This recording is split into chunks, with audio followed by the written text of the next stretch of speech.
A gente tem sempre que pensar que interferência em estruturas metálicas, hoje em dia, nossa realidade, né, com bicos ESFR, é uma realidade nossa do dia a dia e que tem que ser tratada, não pode ser negligenciada. Não adianta eu ter bicos de sprinkler, conforme os colegas mostraram aqui hoje cedo, certificados UL, aprovado FM, sendo que esses bicos estão com a sua aplicação comprometida. Pessoal, esse primeiro desenho que vocês estão vendo aí na tela é o desenho do padrão de distribuição de água de um bico ESFR. É curioso porque esse desenho, apesar dele não estar nem na NBR 10897, nem na NFPA 13, vocês vão encontrar ele, mas se vocês pegarem aqueles dados que existem daquela tabela de afastamento do bico em relação a uma viga, né? Se vocês plotarem, vocês chegam exatamente no padrão de distribuição de água desse tipo de bico, tá? Chama atenção algumas coisas aqui que, se vocês repararem, a formação do guarda-chuva, ela se completa um pouco antes da distância mínima que você tem que ter entre o bico de sprinkler e o topo da armazenagem, é o famoso clearance, né? Essa distância que é regulamentada pelas normas, né? Ela tem que ser seguida, porque se não existir essa distância, a formação do guarda-chuva, a formação do padrão de distribuição de água, ela não vai ser completa. E se vocês repararem, eu fiz uma apresentação mais ao centro aqui, que é exatamente a região central do bico de sprinkler ESFR. Ele tem uma outra característica que é uma distribuição de água mais concentrada no seu núcleo. Normalmente esse espaço, se vocês repararem os critérios de obstrução para esse tipo de bico de sprinklers, vocês vão ver que normalmente existe uma exigência de deslocamento mínimo de qualquer elemento, pelo menos 30 centímetros em relação ao centro do bico. Esses 30 centímetros é exatamente para evitar que não tenha nada nessa região que vá atrapalhar esse jato central intenso que vocês podem ver neste desenho. Se a gente passar para um próximo desenho, a gente observa que quando você distribui os bicos aproximadamente 10 pés um do outro, 3 metros um do outro, você vai ver que ainda existe, um bico ainda consegue molhar uma área além da área dele prevista inicialmente. Uma das soluções que a gente tem para resolver os problemas de obstrução de bicos ESFR, que é prevista na NBR 10897, que é prevista na NFPA 13 e que é prevista também nas próprias normas da FM, o datasheet 2.0 e no 8.9 da FM, é exatamente poder deslocar o bico de sprinklers até um pé, que é aproximadamente 30 centímetros, você poder aumentar o espaçamento do bico de sprinklers. Se vocês repararem, a gente ainda continua, se a gente fizer isso, a gente vai ainda continuar tendo a cobertura de água do bico de sprinklers. Basicamente, a gente tem 3 tipos de obstrução de sprinklers que, na verdade, é padrão para qualquer tipo de bico de sprinklers. A gente tem uma obstrução que a gente chama de obstrução junto ao teto. Qualquer obstrução que nasce acima do defletor do bico de sprinklers e projete abaixo desse bico de sprinklers é a obstrução junto ao teto. Uma viga é uma obstrução junto ao teto. Ela nasce acima do bico de sprinklers e normalmente ela ultrapassa o defletor do bico dos sprinklers. A gente tem um outro tipo de obstrução que ela está próxima ao teto, mas ela não está colada no teto. Agora nós já estamos falando de uma obstrução que está completamente abaixo do defletor do bico de sprinklers, mas ainda está muito próximo do mesmo. Normalmente, a gente tem aqui elementos que são elementos principalmente da parte elétrica, eletrocalhas, perfilados, luminárias, dutos de ar-condicionado e afins, que são elementos que estão destacados do teto, mas ainda estão muito próximos do elemento bico de sprinklers. E a gente ainda pode ter um outro tipo de obstrução, que é uma obstrução afastada do teto. Uma obstrução afastada do teto é aquela obstrução que ela está longe do bico de sprinklers.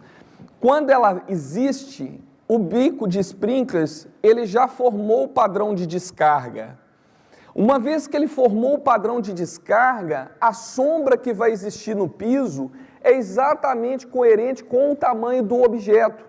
Sempre quando eu tento ensinar obstrução de bico de sprinklers, eu costumo dar o exemplo de uma lâmpada acesa, uma lâmpada incandescente. Se você chegar próximo de uma lâmpada incandescente e colocar a mão nessa lâmpada, primeiro que você vai queimar a mão, mas segundo, que você vai ter uma formação de uma sombra muito grande no piso. À medida que você abaixa a sua mão, a sombra no piso vai ficando coerente com o tamanho de sua mão. Então, para a gente que trabalha com obstrução de bico de sprinklers, é sempre importante observar que quanto mais longe a obstrução estiver dentro do bico, menor é o efeito do sombreamento no piso. Menor é o efeito que isso vai dar aonde a água deve atuar. Então, sempre pensem nisso. Obstrução distante do bico do sprinkler, ela vai te dar sempre uma sombra menor do que se eu pegar ela e colocar ela próxima do bico de sprinklers. Aqui a gente tem um exemplo típico de uma obstrução junto ao teto ou colada no teto. Observem que essa obstrução ela nasce acima do defletor do bico de sprinklers e ela se projeta para baixo do defletor do bico de sprinklers. Observem que a área de sombra aqui embaixo ela é muito grande. Se eu coloco um bico do outro lado da minha obstrução, eu consigo fazer com que eu não tenha sombra aqui embaixo, ou que essa sombra seja tolerada. Então essa é uma das grandes soluções que a gente usa para esse tipo de obstrução. Qual é o limite que eu posso dar desse tipo de solução? Existe um limite, não adianta eu replicar um bico de sprinklers tanto de um lado quanto para o outro, que dependendo do tamanho do elemento que eu tenho no teto, por exemplo, um duto de ar-condicionado, por mais que esse bico consiga, por mais que eu tenha bico de um lado ou do outro, eu efetivamente vou ter uma área de sombra aqui embaixo.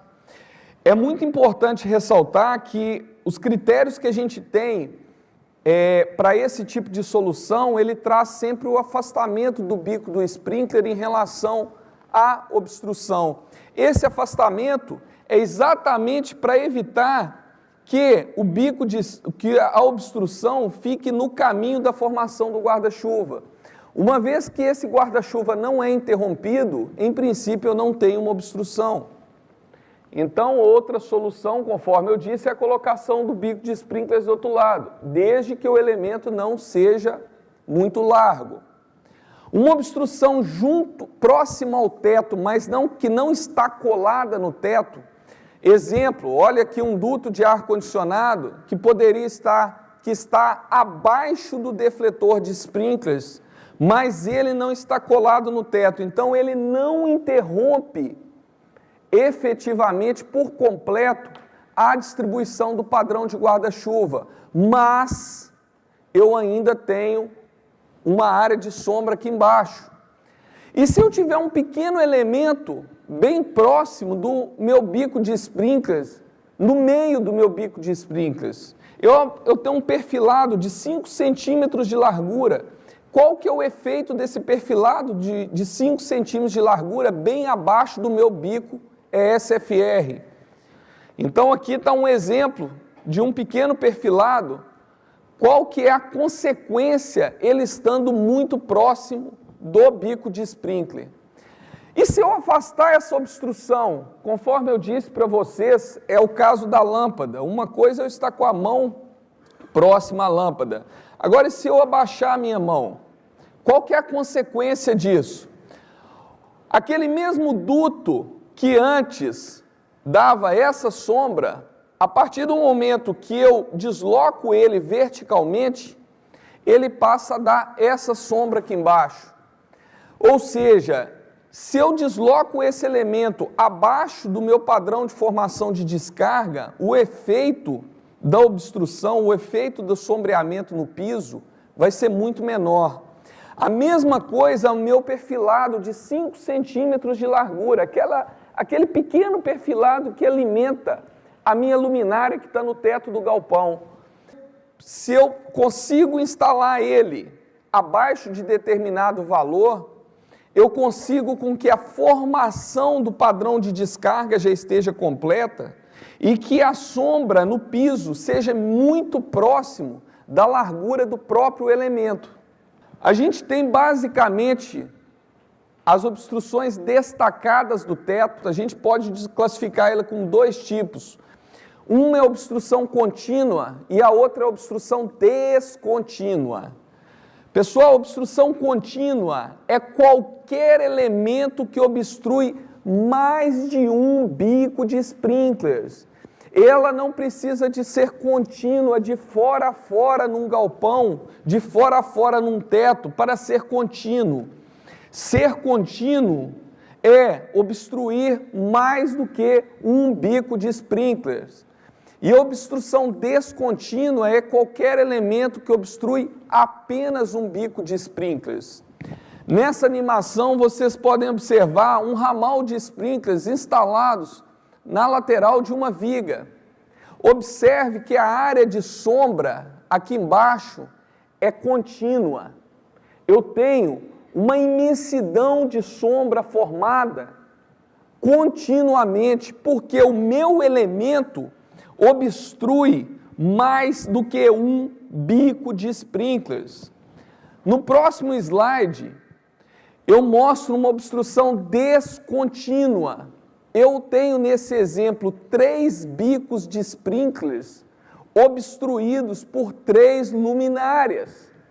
Só que essa é uma obstrução descontínua, porque cada luminária só obstrui um bico de sprinkler. Então, se eu tenho isso, a minha área de sombra não é mais contínua. A minha área de sombra é proporcional ao tamanho da minha luminária.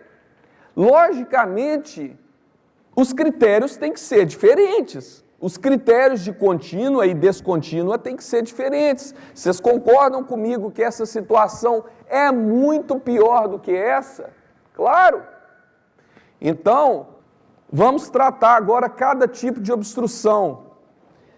Obstrução junto ao teto, que é a obstrução que vai fazer com que interrompa a formação do meu padrão de descarga, que nasce acima do bico e termina abaixo do bico, não é admitida. Cuidado! Banzo superior de treliça metálica.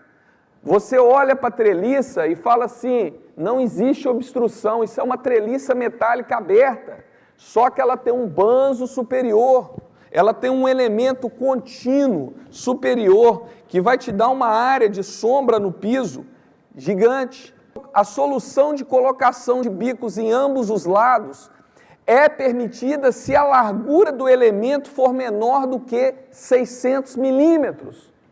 Se o elemento tiver mais do que 600 milímetros, eu tenho que colocar bicos de sprinklers abaixo do elemento. Obstruções próximas ao teto ou afastadas do teto. Agora é aquela obstrução que está completamente abaixo do meu bico de sprinklers. Aqui tem uma tabelinha resumo. Se a obstrução for até 50 milímetros, eu desloco 300 milímetros na horizontal, seja ela descontínua ou contínua. Observa que tem uma pequena observação aqui. Se a obstrução estiver a 600 milímetros abaixo do sprinkler, a mesma não precisa ser afastada horizontalmente. Por que isso? Porque se ela possui apenas 5 centímetros de largura e estiver 60 centímetros abaixo do meu defletor do sprinkler, esse centro, essa área principal aqui, já se formou ao padrão de distribuição de água. Então, eu efetivamente vou ter uma sombra no piso de próxima de 5 centímetros.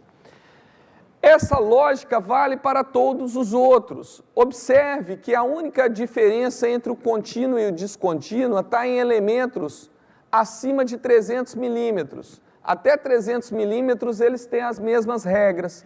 Acima de 300 milímetros, entre 300 e 600, em elementos que dão obstrução contínua, eu tenho que afastar 600 milímetros. Se for descontínua, eu tenho que afastar apenas 300 milímetros. Essa é uma estrutura metálica muito comum que a gente tem no Brasil, muito usada em áreas de depósito, é o que a gente chama de treliça espacial, né? É joist espacial. No Brasil é muito comum usar esse tipo de elemento no teto. E ele é um elemento que tem que se tomar cuidado, porque existem obstruções.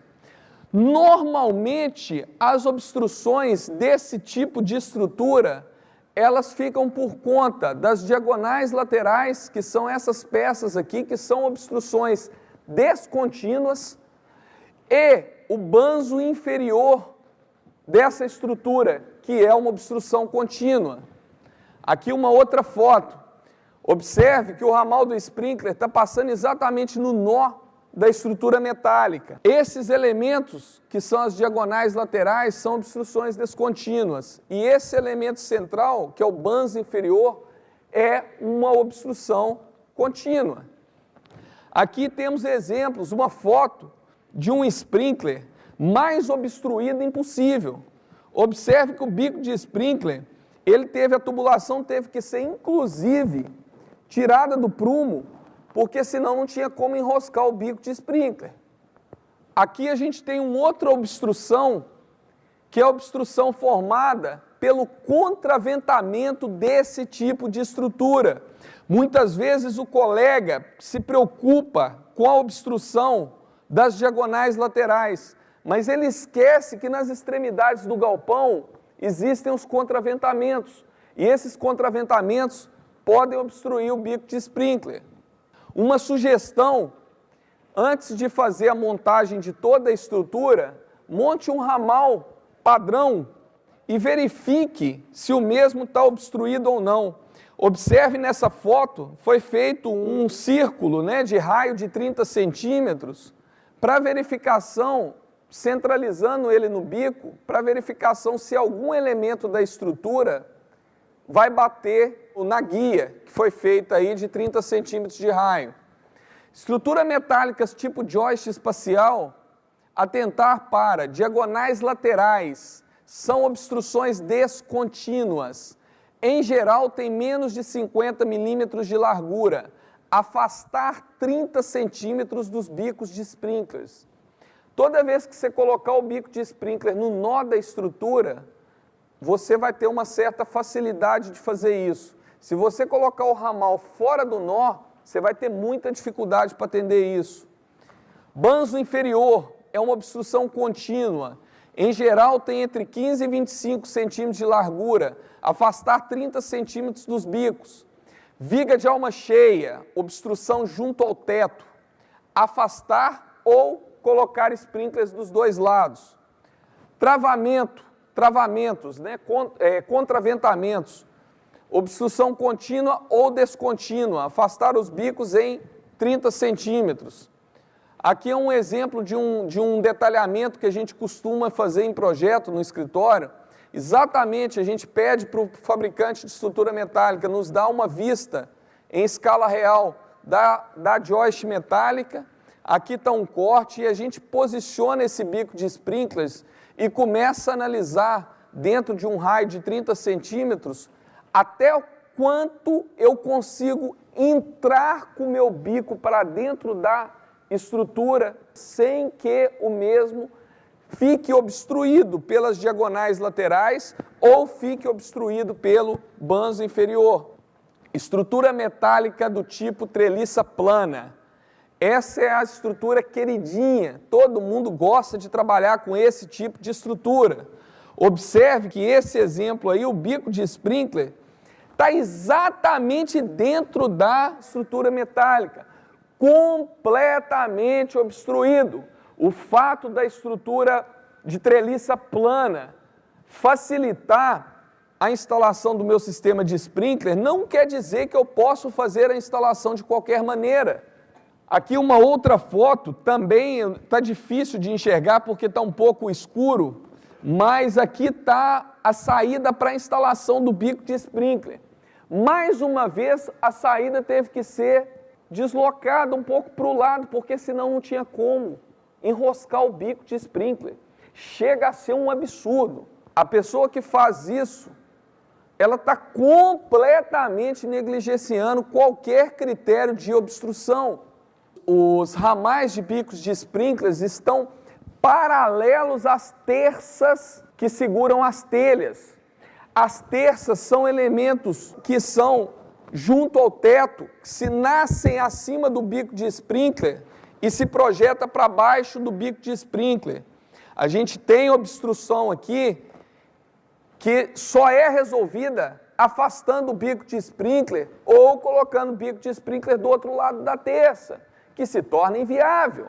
Então a pessoa aproveita muitas vezes a terça metálica para suportar a tubulação, ele coloca um grampo, só que ele esquece que ele tem que afastar o bico de sprinkler daquela terça metálica, porque senão ele não vai deixar formar o guarda-chuva.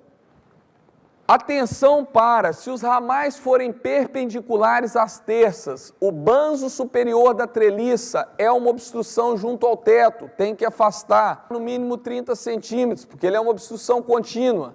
Barras rígidas de travamento, contraventamento, obstrução descontínua e contínua, afastar 30 centímetros, observar se o bico está a 60 centímetros dessa peça e a mesma possui menos de 5 centímetros. Ramais paralelos à terça, banzo superior da treliça, banzo inferior, mesmo critério.